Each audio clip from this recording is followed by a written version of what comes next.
Right, I have a Bigfoot story here from Mike. I really loved reading this. I hope you all enjoyed. I sure did. In 2019, I made a trip to Tennessee to visit my mom and dad. While I was there, Dad and I decided to drive to Chickasaw State Park to hike the trail that goes by the lake. Dad was 84 years old, and I was more than happy to do something to spend time with him. My wife and I just spent a weekend there camping in November, a Thanksgiving weekend. It's a lovely park, Chickasaw State Park in West Tennessee. If anybody ever is looking for a nice place to camp, it's a good place. Back to the story. The weather was perfect. The sun was shining and the sky was blue and the temperature was hanging out in the mid-60s. We couldn't have asked for a better day to hike. We began at the swimming area and headed across the bridge. The trail turns into the woods at the edge of the bridge, and we followed it until we came to a tree that we noticed had some initials carved in it. They were over 60 inches up the trunk, so I assumed they must have been there a while. I suppose we were both thinking about whoever put them there when I happened to look down and see a set of tracks. Now I bent down to take a closer look at them. It was a left and a right foot side by side with toes visible, as if something had come and stood where we were and looked at the same initials carved into the tree. I was carrying a Pilot G2 pen with me, so I took it out and I used it for a size reference. They were definitely too big for a human. They were roughly 16 inches long and 5 inches wide, and Dad looked at them and agreed with me that they didn't look human at all. We were speculating about what could have made them while I grabbed a couple of pictures of them, and I suddenly began to feel like we were not alone in the woods. The last thing I wanted was to alarm my 84-year-old father, but at the same time, I was becoming anxious about getting out of there. About that time, I heard a loud tree snap from farther up the trail, and everything I ever read or heard about Bigfoot came rushing through my mind. How many times had I read or heard of people having the feeling of not being alone? Were we being watched? I heard that it might be a way of them telling us to leave their territory. Were they communicating with me? I read somewhere that they may communicate by knocking on trees, and that means there might be more than one. So I knew not to run. I heard they will chase you if you run, and don't make eye contact. They might see that as a threat. I didn't look up to where the tree snap came from. I gently put my hand on Dad's arm and we moved away. We made our way down the trail and we saw a deer, a canine, and raccoon tracks. And then we ran into a young lady who said that her dog had run off in the woods. Well, that explained the canine tracks. She asked if we had seen it, but we hadn't, and I wondered if she was the reason I had felt like we were not alone on the trail. She moved off to the opposite direction from us, and we finished our hike at the park cabins. I was relieved to be off that trail. We got a drink of water and we cooled down a bit before jumping into my SUV and heading home. And although I really do believe that we found Bigfoot tracks that day, this story probably doesn't mean much to most people, but it does to me. I'll cherish the memory forever. Not because of the tracks so much, because I was with my father. The tracks will help to amplify the memory of that day, but it was the time spent with Dad that mattered the most. Oh, what a nice story.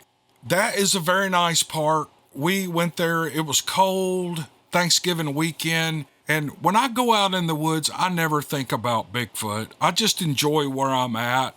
On my rides in the mornings with my dogs, like this morning was a great ride. It was, we got started a little late. The sun was coming down and I just enjoyed it. So I was at Chickasaw and Bigfoot never crossed my mind, but that is a thickly wooded area of West Tennessee. And I suppose there could be good habitat for Bigfoot in that area. But this story was great. This guy got to spend some time with his dad.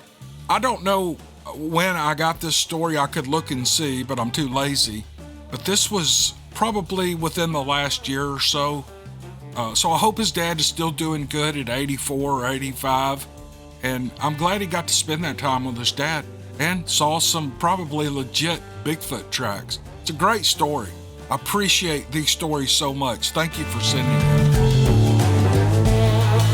Hey y'all, welcome to the podcast. I appreciate you clicking on the video. You just heard a really good Bigfoot story. I've got 3 more. You want to stay to the end because the last story is unreal. It's one of the best stories I've ever gotten. So stick around. Let's get rolling. All right, here we go. This email is, the man wrote a really nice note on the front end of it. He's 67 years old. He's working on again, as usual, there's no date on this. There's a date on the email, but there is no date on my copy. I copy these out of the email and I'll put them in Microsoft Word. I send them to Neoma. She makes sure they're good. She sends them back and I read them to you. So I don't know when I got this, but at the time of this writing, he was 67 and he was working on a scientific paper about Bigfoot. And he said that he wasn't sure he could finish it, and that when he did finish it, he might not consider it polished. It was written in a scientific style, but he tried to keep it simple for the layperson to understand. I don't know if I have received that or not. I'll look. I have his email address here. Anyway, I'm just letting you know this is a thoughtful man, and he's about to tell you a story that is not Bigfoot related, but it's probably pretty good. I'm reading this cold, so I don't know how this is going to go, but I want you guys to pay attention because I think it's going to be good. All right, I'll shut up. Back in the 1980s, I was working down on Long Island for Shell Oil. I was from St. Lawrence County, New York, so twice a year I'd take a vacation and go back home. The first was in the spring to go fishing, and the second was always in the fall to hunt. In 1986, during the fall hunting trip, I was staying with my best friend and his wife. They had just moved into a little house on an out-of-the-way road with hundreds of acres of woods behind it. The house was so small that I slept on a cot in the closed-in front porch. I didn't mind because it was cool out there and I preferred to sleep in a cooler environment. Each morning during my stay, we woke up early, we had our breakfast, and were out the front door at the crack of dawn. And then we'd hunt all day until dark before heading back. On this Saturday, it was a rainy and windy day. We stayed out in it, but I wasn't dressed for that kind of weather. So by the time we got back to the house, I was chilled to the bone and dog tired. All I wanted to do was take a hot shower and climb into bed. Unfortunately, my wife's friend had invited some friends over, and they had a night of drinking and dancing planned at the local bar in the dance hall. They were disappointed when I bowed out of the festivities, but my body was aching and all I could think about was a nice hot shower. They said their goodbyes and they left without me, and I headed to the bathroom for a desperately needed shower, and after a nice cup of hot cocoa, I climbed into bed. I was about to doze off when I felt my friend's cat jump up onto the bed. It walked from my feet alongside of me and it laid down. Absently, I began petting it. I was relaxing, having the cat there beside me. Its fur felt long and luxurious, longer in fact than I remember its fur being.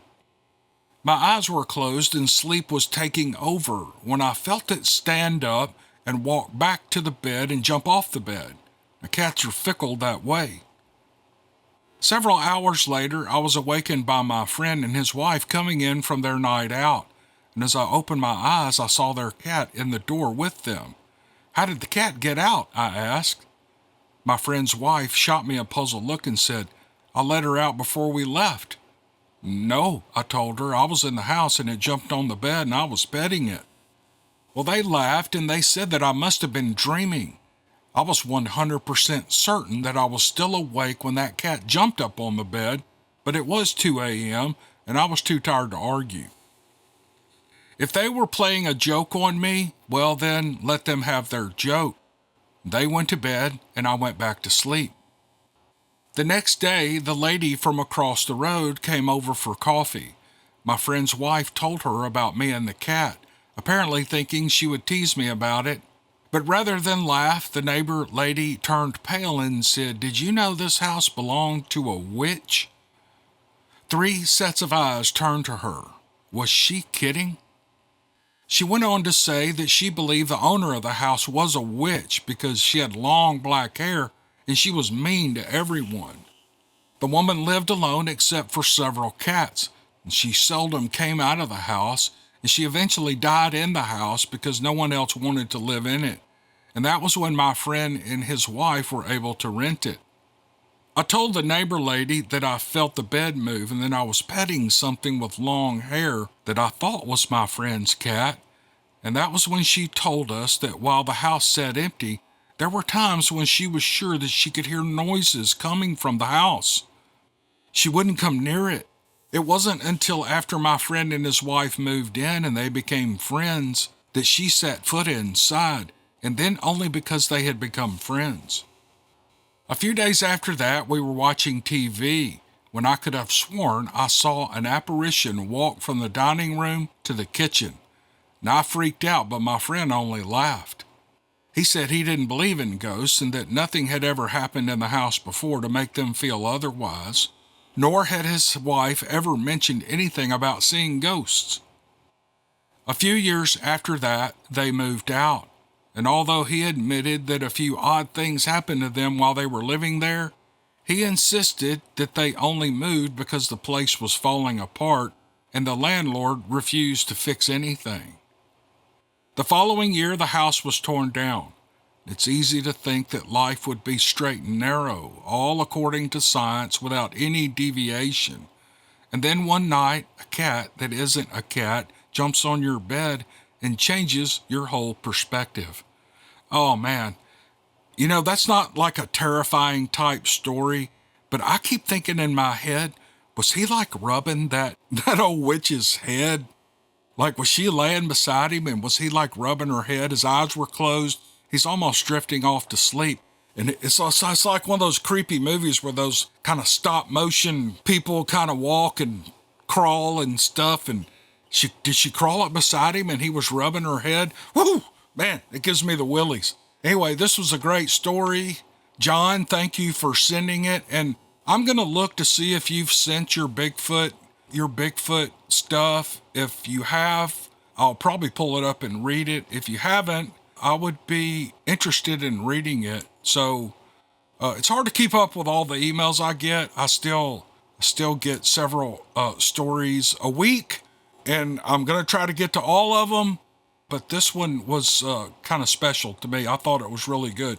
It's special because it was very thoughtful. It's a thoughtful story. This man really thought about this. And so anyway, I appreciate the man sending it, and I appreciate you listening to it. Let's go to another one. Here's an interesting Bigfoot story I think you guys are going to like. The writer says, I live in North Florida. My property has grandfathered in with the Suwannee River Management District in the Alpaha, I don't know how to pronounce it, Wildlife Conservation District.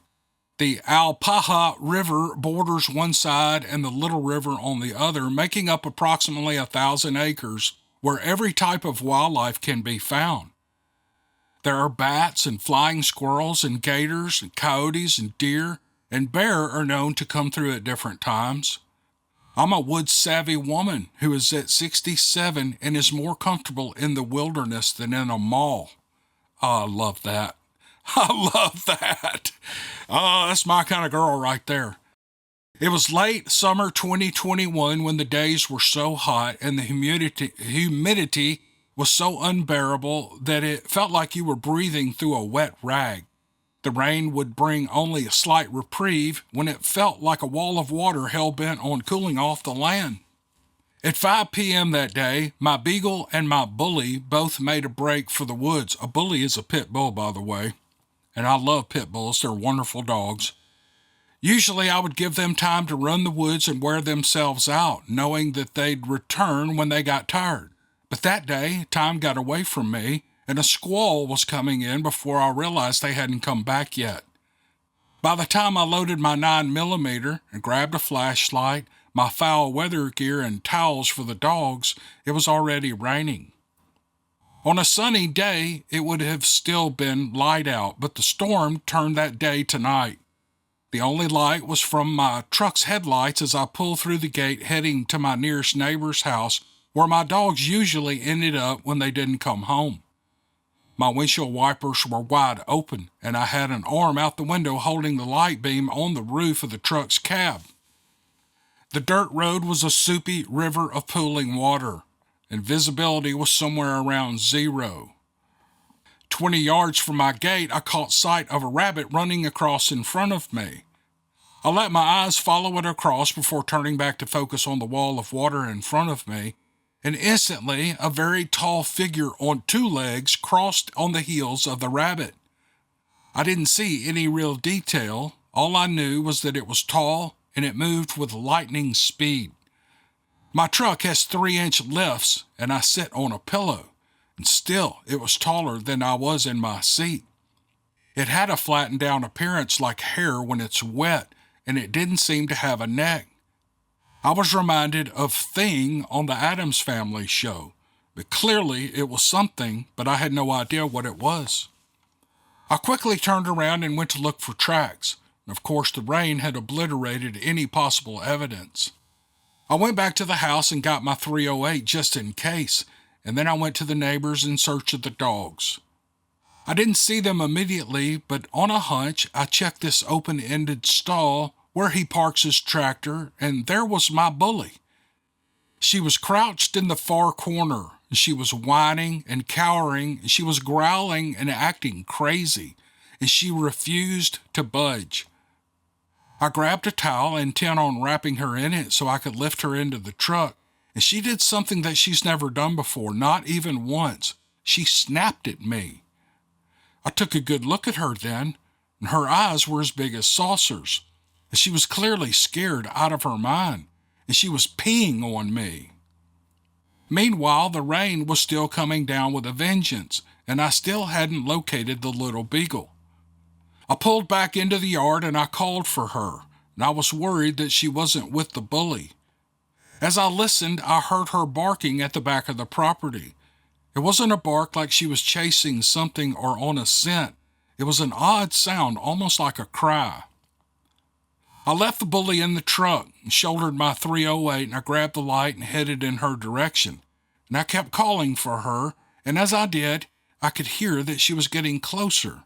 And when we finally met at the adjacent property line, I was so relieved to see her that it took me a moment to fully take in her appearance. A thick layer of mud was perfectly covering her back, as if a cake decorator had spread it on with a spatula. I'm guessing that she burrowed into the mud for reasons of her own. As I bent down to wrap a towel around her, the hair on the nape of my neck started to tingle. It was then that I realized that this area where the rabbit was and its pursuer were headed. I had to think now. If I carried the dog, I would have limited access to my 308. If I put her down and let her run, would that trigger the predator instinct in this thing? Just go, my mind said as I stood there, waterlogged boots and soaking wet clothing. Go, go, go, and with each step forward, I anticipated being jerked backwards by massive beastly hands. Somehow we made it to the truck, and I got us back to the house, and I parked as close to the door as I could, and I ran for it with the dogs leading the way. We made it inside, and I spun around and slammed the door shut before locking it. Once we were warm and dry, I gave myself time to reflect on what I had seen. It was a large, fast-moving something that ran after a rabbit. That much was a fact. The dog's behavior could be explained away by the weather, I suppose, but I have never had my bully snap at me before, and both dogs were terrified. It was obvious. Never before or since have I seen what I saw across that road that day. There was no roar, there was no smell, there were no red eyes, but I firmly believe that that visitor was a Bigfoot. Oh, that's cool. And she saved her dogs. I'm sure those dogs were scared of whatever that creature was. I'm not saying it was a Bigfoot. You believe it was a Bigfoot. What else could it be? It's probably the most logical conclusion. But this was a great story, and this woman has a lot of heart. Man, she carries around a 308 and a 9mm, and at 67, she's more comfortable in the wilderness than in a mall. That's awesome. I really appreciate this story. It was written really well. I know we all enjoyed it, so thank you, ma'am, for sending it. Here's a Bigfoot encounter from, well, he doesn't say whether to use his name or not. Obviously, I won't. Here's what the man writes. He claims it's true.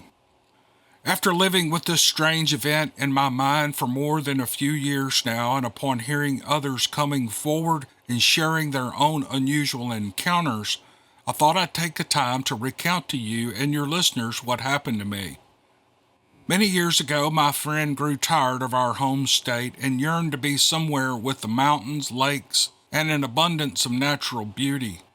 I find plenty of natural beauty wherever I have been in Ohio, especially in the area that borders West Virginia. But my friend longed for something a little different, and when the lease was up on her apartment, she packed up all her worldly possessions, and with the help of some of her family members, she relocated to Missoula, Montana.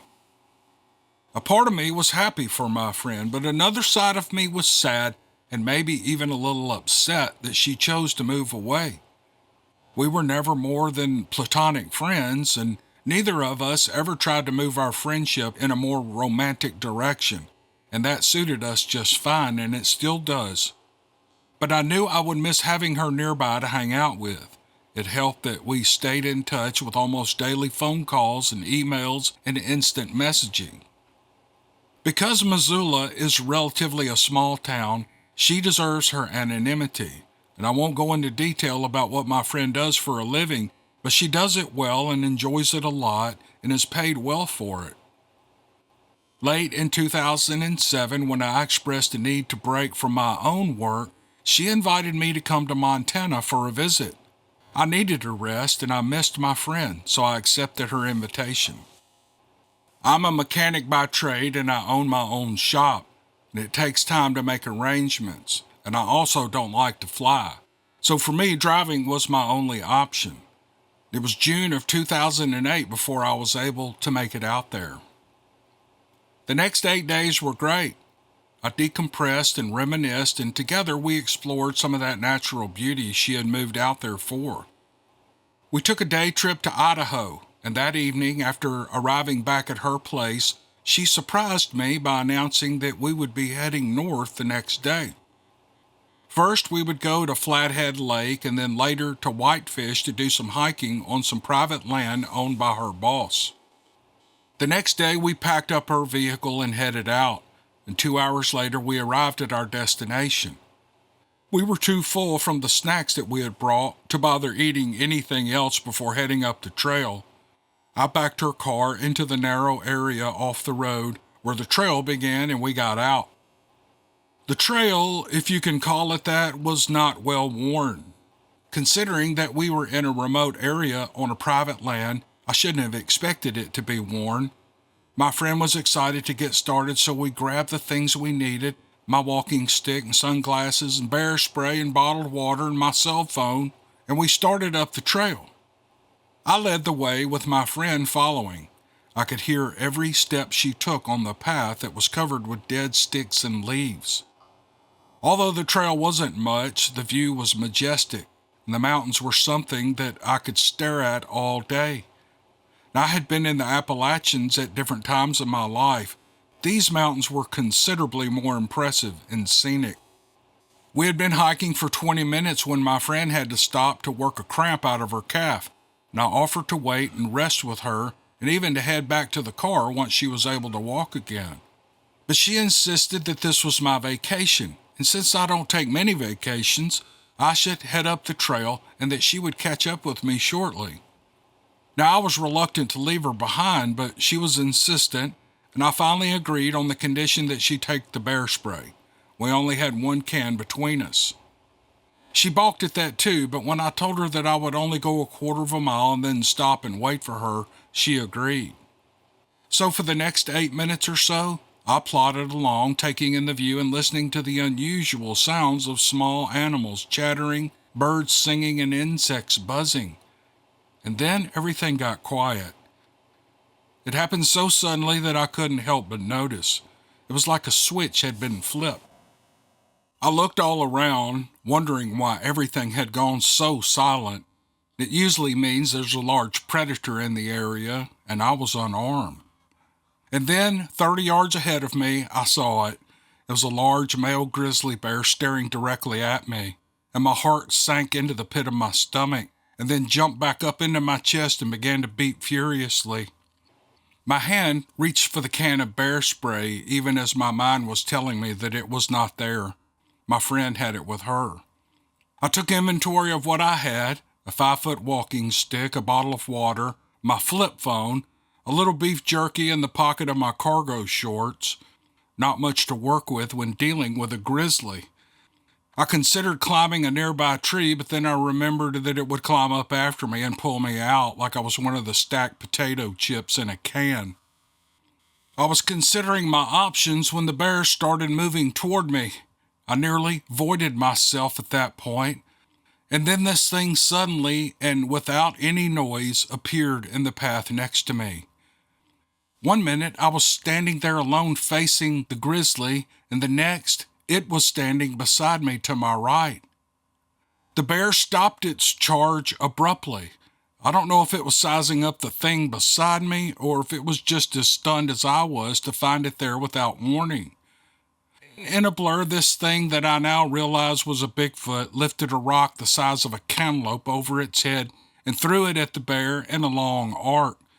The rock struck the bear on its shoulder and the side of its head, causing it to let out a startled yipping noise. And when the bear didn't move, the Bigfoot creature took one step toward it. At that point, the bear, which must have weighed a solid 500 pounds, did an about-face and ran back into the forest. I was already completely astounded. When the creature turned and looked down at me with those kind eyes before walking slowly into the woods in the opposite direction, I was too dumbfounded to react any further.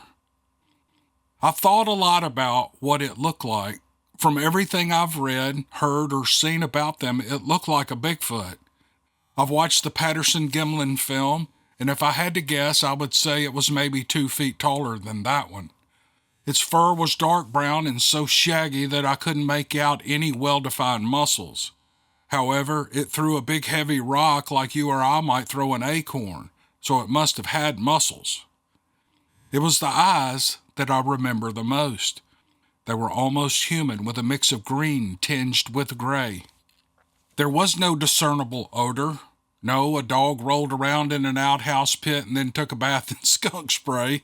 No, it smelled so bad that it melted my eyeballs and burned the hairs out of my nostrils. It was nothing like that.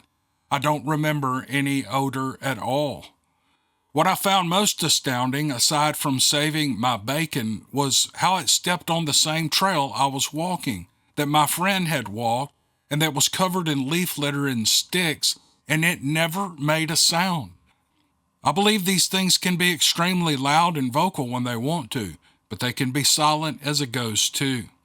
I've learned about the evil types of Bigfoots, but this one obviously wasn't one of them. It was more like a guardian for me. I didn't waste any time heading back down the trail to my friend, and I found her standing in the same area where I had left her. She might have said something, but I didn't give her a chance. "We need to go now," I said firmly.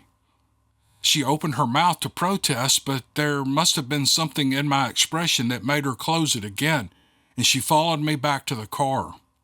The whole way back, I felt like the Bigfoot was watching us to make sure that we made it out safely. And when we reached the car, I put my walking stick into the trunk while my friend got into the passenger seat, and then I turned back to the woods and I mouthed the words, "Thank you, Mr. Bigfoot," before getting into the driver's seat and leaving. On the drive back, my friend asked me what happened. I said that she would think I had gone bat poop insane if I told her. "You know you can tell me anything, right?" she prodded. "Whatever you choose to tell me does not go beyond us." I nodded and hesitated for only a moment before telling her the entire story. Well, she was flabbergasted and shocked, and she ultimately said, "I believe you." I told her I was glad to hear it because I didn't think I was ever going to tell anyone what I saw, ever. I went back to Ohio assuming that she would be the only one I ever told it to, but now I've shared it with you. My friend is happily married now to a wonderful man, and I have a girlfriend and a child, and my life is pretty happy too. Her and I are still friends, and we have always been and will always be. This may be the most awesome, nice Bigfoot story I've ever heard. Such a subtle way to step in and save this guy from a probable grizzly attack. The way he describes it is unbelievable. This thing just it's subtle. It steps out into the trail. The bear doesn't leave. It chunks a rock at it, hits it. The bear still doesn't leave. The Bigfoot takes one step toward the bear leaves. Looks down at the guy, probably kind of, if he didn't visibly, probably inside smiled, said, "You're okay," and walked off into the woods. And this man respected all of that. I thought this was an awesome story. I can't tell the writer how much I appreciate him including us and the people that he's told this story to. I didn't give you his name, so nobody knows who he is. This is a wonderful story. I really appreciate it. Woohoo! Okay, that was a pretty good podcast, I thought. I thought those were great stories. I hope you all enjoyed it. I'm kind of trying to do a podcast a day. My goal, I've always had this goal to do one podcast a day for 30 days straight. I probably won't make that, but this is day 4. I've got put a podcast out for 4 days. Like I told you in a previous video, I'm out of work now, so this is all I have to do, and I'm going to try to hack out a living doing this. So if you guys want to help me do that, share these videos, comment a lot, hit the like button. If you're new to the channel, hit subscribe. I've got 500 videos up of all these kind of stories, and they're all enjoyable. They're all good. They're all written by good people. Anyway, I appreciate you listening, and we'll see you guys on the next one. Thanks.